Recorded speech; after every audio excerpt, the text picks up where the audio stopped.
Olá, sejam bem-vindos ao canal Conversando sobre Espiritismo. De vez em quando eu tenho que me apresentar, porque às vezes uma pessoa abre esse vídeo e não estava acompanhando o estudo. Meu nome é Renato, sou estudante e trabalhador espírita há muitos anos e tenho esse canal aqui para fazer estudos e para fazer vídeos curtos de temas diversos, tá bom? Você, se não é inscrito, se inscreva aí e clique no sininho para ser avisado. E se gostar do vídeo, dê um like também.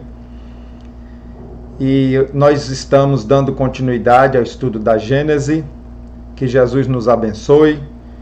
Que os bons espíritos, nossos amigos espirituais que gostam de nos ver crescendo, estudando, que eles possam nos iluminar, tá bom? Nós vamos hoje estudar esse tópico, faz Deus milagres? Que é a mesma coisa de perguntar, Deus faz milagres? Ele é um tópico que é de um vídeo só. A gente vai começar a encerrar ele hoje, tá bom? Nesse tópico, Kardec vai argumentar por que Deus não faz milagres. Kardec é sempre assim. Ele quer... Como a gente prega a fé raciocinada, né, a doutrina espírita preza pelo raciocínio, ele faz argumentações de convencimento raciocinado. Então, ele vai argumentar e sempre ele se baseia nos argumentos dos opositores. E na época ele teve muitos opositores. E acusavam, e como acusam até hoje, né, o espiritismo ser do diabo, ser coisa do diabo. Então, como esses opositores usavam muito a palavra Satanás para argumentar alguma coisa, ele também está usando. Ele também está usando para fazer os seus argumentos. Então, não estranhe quando no texto aparecer a palavra Satanás, certo? Então vamos dar prosseguimento ao nosso estudo. Explicado isso sobre como Kardec vai desenvolver esse texto, vamos lá. Quanto aos milagres propriamente ditos, Deus, visto que nada lhe é impossível, pode fazê-los, né? Então ele aqui agora está entrando nesse tópico, porque no tópico anterior nós estudamos, deixa eu olhar aqui para falar direitinho, os milagres. O Espiritismo não faz milagres. Então ele agora, depois de ter argumentado que o Espiritismo não faz milagres, ele agora vai questionar, e Deus faz milagres? E ele começa aqui explicando que como nos pressupostos, né, nas características estudadas no Espiritismo em relação a Deus, porque nós não podemos ainda compreendê-lo, então nós imaginamos as suas características para ter uma lógica de divindade, de poder, de amor, de justiça. Então nós temos que dizer que Deus, como é o poder máximo, pode tudo. Foi ele que criou o universo e estabeleceu como funcionaria tudo, né? Deixando claro que Deus não é uma personalidade, que nós entendemos que Deus é a inteligência suprema, a causa primária de tudo, né? E raciocinando junto a isso, o amor e a justiça.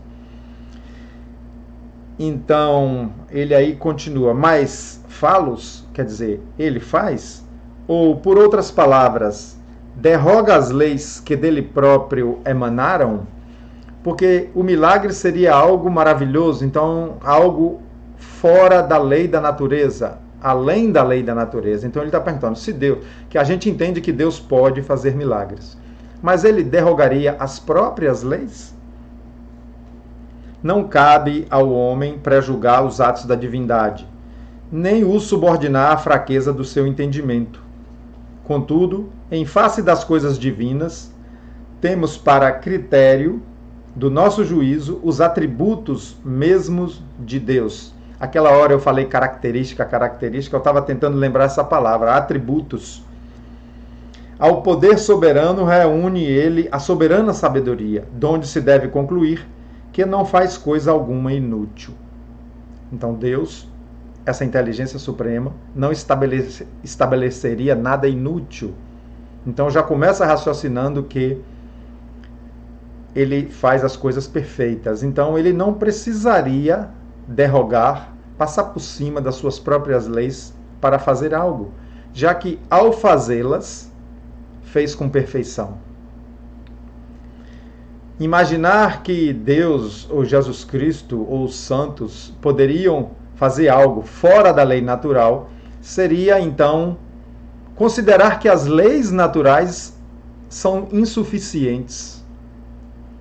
Teria que passar por cima delas. Já começamos raciocinando assim. Por que então faria milagres? Para atestar o seu poder, dizem. Ele já está usando contra argumentos que foram usados contra eles na época, no século XIX. Para atestar o seu poder, dizem.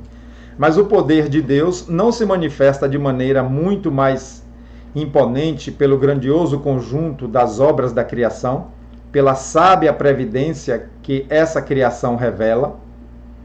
Assim, nas partes mais gigantescas como nas mínimas, e pela harmonia das leis que regem o mecanismo do universo, do que por algumas pequeninas e pueris derrogações que todos os prestímanos sabem imitar. Olha só que argumento. O poder de Deus não está muito mais explícito nas coisas maravilhosas do universo, com o funcionamento harmonioso de tudo que existe, desde as mínimas coisas, desde o átomo até a galáxia. Não está muito mais explícito nisso, na beleza das flores, das crianças, dos animais, do próprio espaço sideral, do que fazer algo mínimo como milagre. Vamos aqui explicar essa palavra prestímanos. Prestímanos seja presteza com as mãos. Pessoas com capacidade de iludir os espectadores utilizando as mãos. Prestidigitadores. Então, quando ele pergunta, ele diz que os prestímanos podem imitar, ele está dizendo até os mágicos podem fazer de conta que fez um milagre, né? Que se diria de um sábio mecânico que, para provar sua habilidade, desmantelasse um relógio construído pelas suas mãos, obra-prima de ciência, a fim de mostrar que pode desmanchar o que fizera? Aqui ele está fazendo comparações, né? Seu saber, ao contrário, não ressalta muito mais da regularidade e da precisão dos movimentos da sua obra? Não é, pois, da alçada do Espiritismo a questão dos milagres. Mas, ponderando que Deus não faz coisas inúteis, emite a seguinte opinião.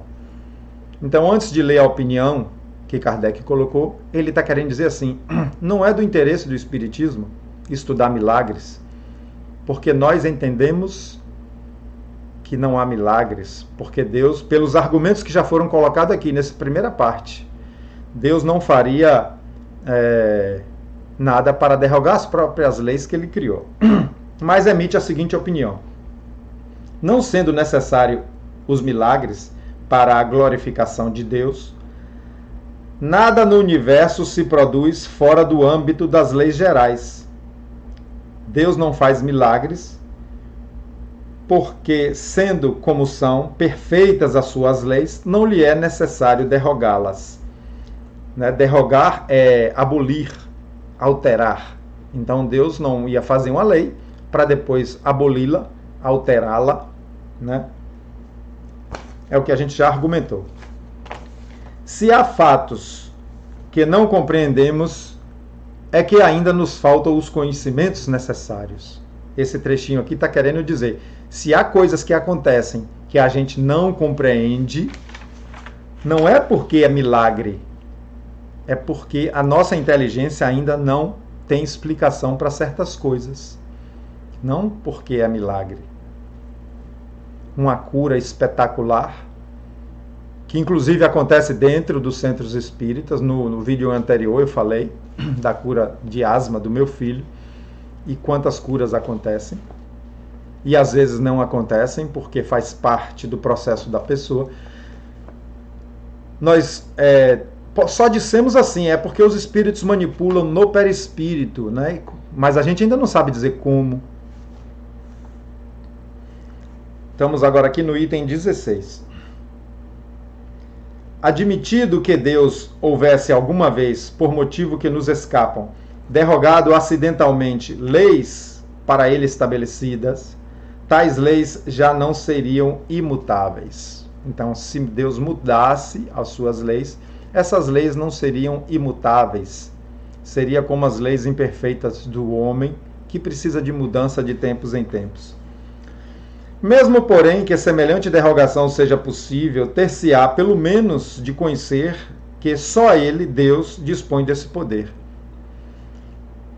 Então, se ainda fosse possível, só Deus o faria, né? Sem se negar ao espírito do mal a onipotência, não se pode admitir que lhe seja dado desfazer a obra divina, operando de seu lado prodígios capazes de seduzir até os eleitos, pois que isso implicaria a ideia de um poder igual ao de Deus. Ele argumentou isso porque ele tinha citado que se por acaso houvesse derrogação das leis, só Deus poderia fazer, não se admitindo que o espírito maligno, né, o faria. Porque senão, imagine se houvesse outro ser com a capacidade de interferir nas leis divinas. Lembrando e reafirmando que Kardec aqui contra-argumenta os argumentos que foram usados para cima dele, para negar o espiritismo. No entanto, o que ensinam. Se Satanás tem o poder de sustar o curso das leis naturais, que são obras de Deus, sem a permissão deste, mais poderoso é ele do que a divindade. Logo, Deus não possui a onipotência, aquela característica de Deus de onipotência já estava perdida, né? Porque teria um ser com a potência dele também. E se, como pretendem, delega poderes a Satanás para mais facilmente induzir os homens ao mal, falta-lhe a soberana bondade. Em ambos os casos, há a negação de um dos atributos sem os quais Deus não seria Deus. Ele usou a metáfora da palavra Satanás, porque foi usada contra ele como argumento, né? Então, a gente sabe na doutrina que não existe esse ser, que esse grande mal que recai às vezes sobre as pessoas, individualmente e coletivamente, são organizações de espíritos trevosos, espíritos inferiores, que existem essas organizações, que são pessoas. Espírito é gente, nós somos espíritos. E as pessoas que são más, doentiamente más aqui na Terra, encarnadas, ao desencarnar continuam assim, né? O fato de morrer, de sair do corpo, não muda a personalidade, não muda milagrosamente, olha a gente falando de milagre, a personalidade e os princípios das pessoas. Por isso tem que reencarnar novamente em situações propícias para a sua mudança. Daí vem a igreja distinguir os bons milagres que procedem de Deus e os maus milagres que procedem de Satanás. Mas como diferenciá-los? Seja satânico ou divino um milagre, haverá sempre uma derrogação das leis emanadas unicamente de Deus. Se um indivíduo é curado por suposto milagre, quer seja Deus quem o opere, quer Satanás, não deixará por isso de ter havido a cura.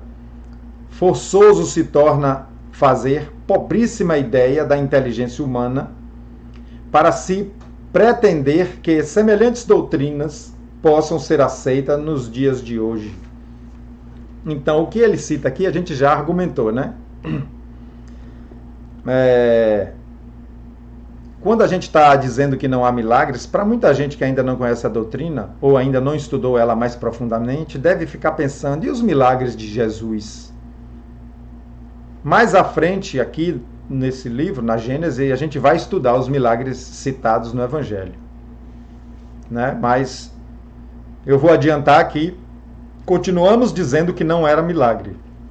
Que Jesus, como Espírito puro, como o Espírito mais perfeito que pisou na Terra, ele tinha o conhecimento das leis que regem os fluidos, o fluido universal, o perispírito, e ele tinha a capacidade de manipulá-las com a sua mente, com o seu pensamento, e tinha a capacidade de curar muito facilmente a mesma cura que acontece em muitos centros espíritas, através das cirurgias espirituais, dos tratamentos espirituais, melhor dizendo, né?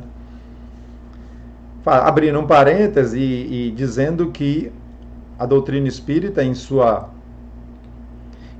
maioria do movimento espírita, das pessoas, não concordam com cirurgias com cortes.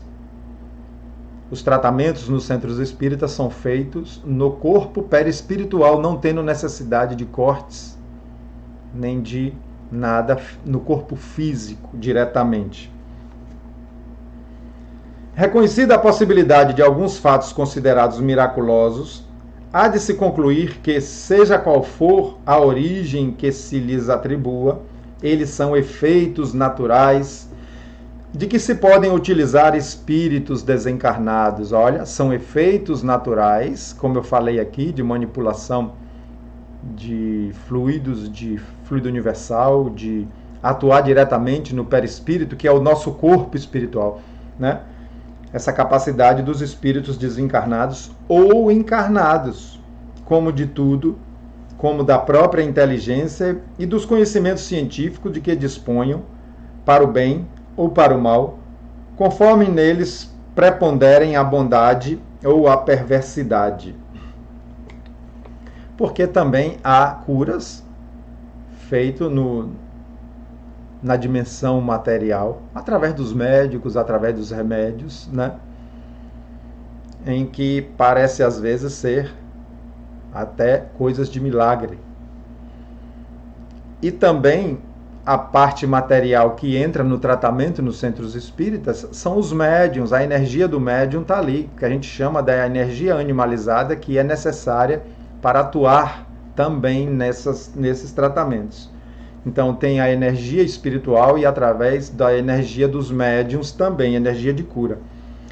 Valendo-se do saber que haja adquirido, pode um ser perverso fazer coisas que passem por prodígios nos olhos dos ignorantes. Mas quando tais efeitos dão em resultado um bem qualquer, fora ilógico atribuir-se-lhes uma origem diabólica. Mas a religião, dizem, se apoia em fatos que nem explicados nem explicáveis são. Então ele está dizendo que a religião argumenta isso, que se apoia em fatos que não são explicados nem explicáveis. Na religião de onde eu vim, que a minha família é predominantemente católica, eu sempre ouvi mistérios da fé. Querendo dizer, não tem explicação, mistérios da fé. Inexplicados talvez, inexplicáveis é questão muito outra. Ó, inexplicados, tudo bem, porque a gente ainda não tem a capacidade. A doutrina espírita deixa claro que nós ainda não entendemos o que é Deus, né? E nós ainda não entendemos como Deus cria os espíritos, o momento que Deus cria os espíritos. Isso está lá no Livro dos Espíritos, dizendo que a gente ainda não tem o sentido que nos dá essa capacidade. Por isso que a gente faz uma ideia de Deus com os seus atributos. Que sabe o homem das descobertas e dos conhecimentos que o futuro lhe reserva? Sem falar do milagre da criação, o maior de todos, sem contestação possível, já pertence ao domínio da lei universal.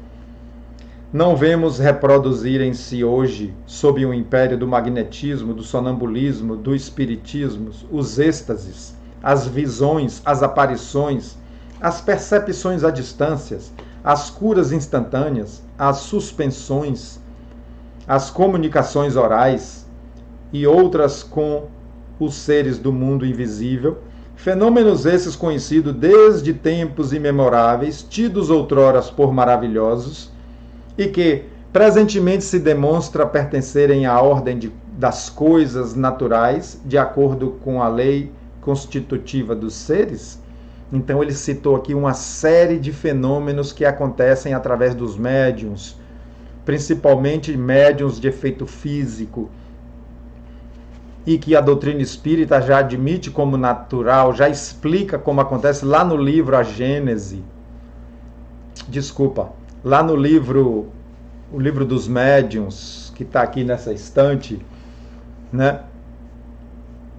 O livro dos médiuns explica esses fenômenos. Então ele citou vários fenômenos que aconteceram ao longo dos tempos e era tido como maravilhoso. E a doutrina espírita veio esclarecer e mostrar que não é milagre, né? Vou citar alguns aqui. Em Pentecostes, quando aquelas pessoas falaram línguas estranhas, né? Na verdade, ali eram espíritos passando a mensagem em diversas línguas, já que naquela época ali existia vários dialetos, várias pessoas falavam línguas diferentes. Então, vários médiuns se manifestaram com espíritos falando em línguas diferentes. E foi tido como milagre, né? E na verdade são coisas naturais. Jesus andar sobre as águas, isso é um fato muito simples para um espírito puro, para um espírito do nível de Jesus, porque é um ato de tirar o próprio peso através de fluidos espirituais e fluidos de médiuns, em que esses dois fluidos combinados penetram os vazios dos átomos e faz aquele objeto, tratando agora o corpo como um objeto material, faz aquele objeto perder peso, se movimentar e até flutuar, como foram as mesas girantes na França. Então Jesus simplesmente tirou o peso do corpo dele, como os espíritos tiraram o peso das mesas girantes, como um fato de efeito físico, pode tirar o peso, pode fazer um objeto, um pente, um copo, sair e flutuar, mudar de lugar. Isso para a doutrina espírita já não é coisa estranha. Aqui na minha cidade, em Camaçari, na Bahia, houve um caso de obsessão, de subjugação de uma família em que o sapato corria pelo corredor da casa, ia para uma ponta do corredor, voltava para outra ponta sozinho. E através de um trabalho de desobsessão se descobriu que era um espírito inimigo da família que estava usando um médium de efeito físico dentro da casa. Casos de colchões levantar, de colchões pegar fogo, tudo isso são fenômenos. E casos de acontecimentos bons também são fenômenos desses citados aqui, né? Conta os que testemunharam que Chico Xavier uma vez recebeu um buquê de rosas materializados sobre a mesa de trabalho, onde ele estava trabalhando. Os livros sagrados estão cheios de fatos desse gênero, qualificado de sobrenaturais, como, porém, outros análogos e ainda mais maravilhosos se encontram em todas as religiões pagãs da antiguidade. Se a veracidade de uma religião dependesse do número e da natureza de tais fatos, não se saberia dizer qual a que devesse prevalecer, porque todas as religiões citam fatos assim, né? Até o aparecimento de Jesus depois da morte, né, do corpo físico, eu afirmo que nem o corpo morre, ele retorna para a natureza com as suas moléculas e átomos. Mas depois da morte do corpo físico, Jesus apareceu não em ressurreição. Aquele corpo não voltou à vida. Jesus se manifestou em perispírito. Um desses fenômenos aqui que ele citou, aparições. Ele citou aqui aparições, visões. Tá vendo? Então, tem até um vídeo meu aqui no canal. Quem quiser ver, eu botei lá. Jesus não ressuscitou. Foi o último que eu fiz dos pequenininhos. Menos de 5 minutos. Jesus não ressuscitou.